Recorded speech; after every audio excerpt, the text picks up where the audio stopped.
குறிப்பிட்டு அரசியல் வெளி மாநிலத்தை சேர்ந்த இவ்வளவு லட்சம் பேர் இங்க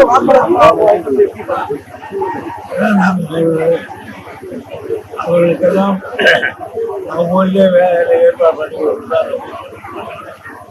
இங்க வந்திருக்காங்க. இப்போ இது என்ன செய்யறது மிகப்பெரிய ஒரு பிரச்சனை.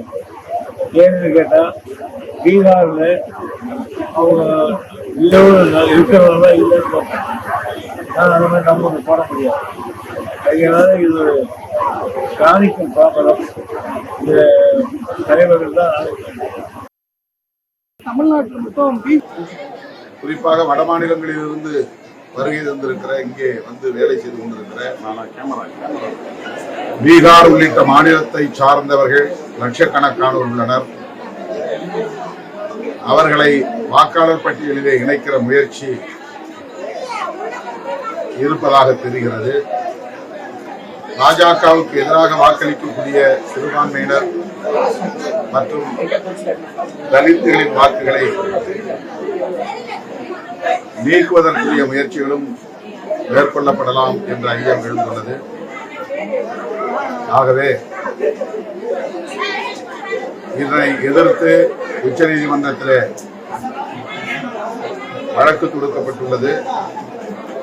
விடுதலை சிறுத்தைகள் கட்சியின் சார்பிலும் வழக்கு தொடுத்திருக்கிறோம். நீதிமன்றத்தின் மூலம் தீர்வை எதிர்பார்க்கிற அதே வேளையில் அரசியல் சக்திகள் அனைவரும் ஒருங்கிணைந்து தேசிய அளவில் இதற்கு எதிராக போராட வேண்டிய தேவை எழுந்துள்ளதாக கருதுகிறோம்.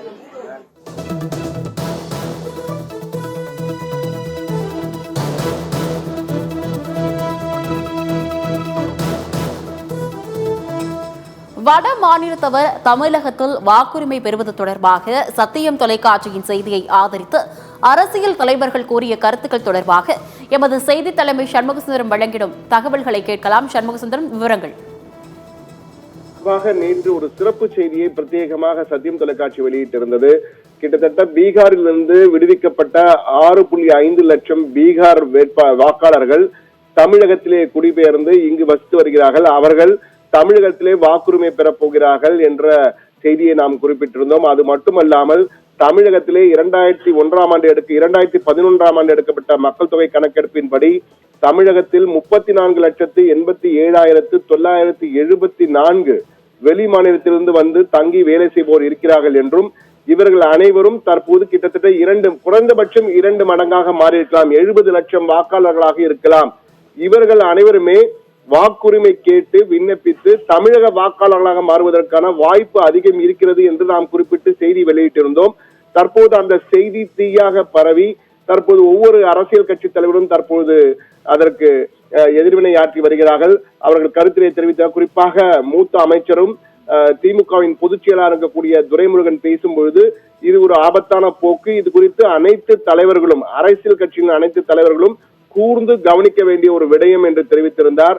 அதே போன்று திருமாவளவன் விடுதலை சிறுத்தைகள் கட்சியின் தலைவர் திருமாவளவன் பேசும்பொழுது இது தமிழகத்திற்கு ஆபத்தானது, திடீரென ஒரு 70 லட்சம் வாக்காளர்கள் புதிய வாக்காளர்கள் முளைத்து வந்தால் மிகப்பெரிய அளவிலே தேர்தலிலே மாற்றங்கள் ஏற்படக்கூடும், இது ஒரு ஆபத்தான போக்கு. இது தொடர்பாக உச்சநீதிமன்றத்தை ஏற்கனவே பீகார் சிறப்பு திருத்தம் குறித்தே நாங்கள் உச்சநீதிமன்றத்தில் வழக்கு தொடர்ந்திருக்கிறோம். எனவே அந்த வகையில் இது நீதிமன்றத்தின் மூலமாக உரிய நடவடிக்கை எடுக்கப்பட வேண்டிய ஒரு விடயம் என்ற வகையில் அவர் கருத்து தெரிவித்திருந்தார். அது மட்டுமல்ல, தற்போது அமைச்சர் ரகுபதி, தமிழகத்தின் கனிம வளத்துறை அமைச்சராக இருக்கும் ரகுபதியும் இது தொடர்பாக பேசியிருக்கிறார். அவர் என்ன பேசுறார், ரகுபதி என்ன பேசுறார் என்பது குறித்து தற்பொழுது பார்ப்போம். ஜெயச்சந்திரனின் அடடா ஆடியோ ஆஃபர் 5 முதல் 70% வரை டிஸ்கவுண்ட்.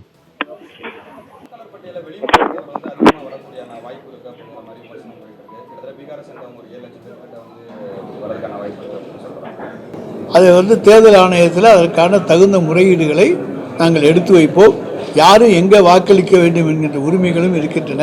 எனவே இதற்காண்டி வாக்காளர்களை இறக்குமதி செய்கின்றதை நிச்சயமாக தமிழ்நாடு ஏற்றுக்கொள்ளார். போலி வாக்காளர்கள் அங்கே வெளி மாநிலத்தவர்கள் வெளிநாட்டவர்கள் கூட கொண்டு வந்து சேர்ந்துருக்காங்கன்னு சொல்லி குற்றச்சாட்டுகள்லாம் வருது. அங்கே ஆதார் கார்டே இல்லாதவங்கெல்லாம் வந்திருக்காங்கன்னு வருது. அப்புறம் சிலர் ஓட்டர் ஐடியே இல்லை, ஆதார் கார்டை வச்சு ஓட்டு போடலாம்னு வருது. இப்படி பல்வேறு குழப்படிகள் பீகாரில் வருது. ஆனால் இங்கே நீங்கள் கேட்குறது பீகார் மாநிலத்திலிருந்து இடம்பெயர்ந்து இங்கே வந்திருக்கக்கூடிய ஒரு 7 லட்சம் பேர் அவங்களுக்கு இங்கே வாக்குரிமை கொடுத்தால் என்ன ஆகும் என்பதுதான். தமிழ்நாட்டு வாக்காளர்களுடைய மனநிலை வேறு, பீகார் மாநில வாக்காளர்களுடைய மனநிலை என்பது வேறாக இருக்கக்கூடிய சூழ்நிலை உண்டு. எனவே அதை பற்றி அந்த நேரத்தில் எங்களுடைய முதலமைச்சர் அவர்கள் தேர்தல் ஆணையத்துடைய கவனத்துக்கு எங்களுடைய கட்சி கொண்டு செல்லும். நிச்சயமாக தற்போது அமைச்சர் ரகுபதி பேசியதை கேட்டிருப்போம். இது ஒரு மிக சிக்கலான ஒரு பிரச்சனை. கிட்டத்தட்ட 6 லட்சம் பேர் பீகாரிகள் மட்டும் இருக்கிறார்கள். ஒட்டுமொத்தமாக பார்க்கும்போது கிட்டத்தட்ட 70 லட்சம் வாக்காளர்கள் புதிய வாக்காளர் முனைத்து வருவதற்கான வாய்ப்பு அதிகம் இருப்பதால் இவர்கள் மிகப்பெரிய ஒரு மாற்றத்தை, ஏற்கனவே அமைச்சர் ரகுபதி கூறியது போல தமிழக வாக்காளர்களின் மனநிலை வேறு, பீகார் வாக்காளர்களின் மனநிலை வேறு என்ற வகையில் இருக்கும்பொழுது இது மிகப்பெரிய ஒரு குழப்பத்தை ஏற்படுத்தும் என்ற வகையில் இருக்கிறது. இது தொடர்பாக ராகுல் காந்தியும் தொடர்ந்து பல்வேறு கருத்துக்களை கூறி வருகிறார். 100 மக்களவை தொகுதிகளில் தேர்தல் ஆணையத்தின் உதவியுடன் முறைகேடுகள் நடைபெற்றிருக்கிறது. ஆளும் பாரதிய ஜனதா கட்சி முறைகேடு செய்திருப்பதாக, தம்மிடம் ஆதாரம் இருப்பதாக எதிர்க்கட்சி தலைவர் ராகுல் காந்தி தொடர்ந்து கூறி வருகிறார். தற்போதும் ஒரு பரபரப்பு புகாரை தெரிவித்திருக்கிறார்.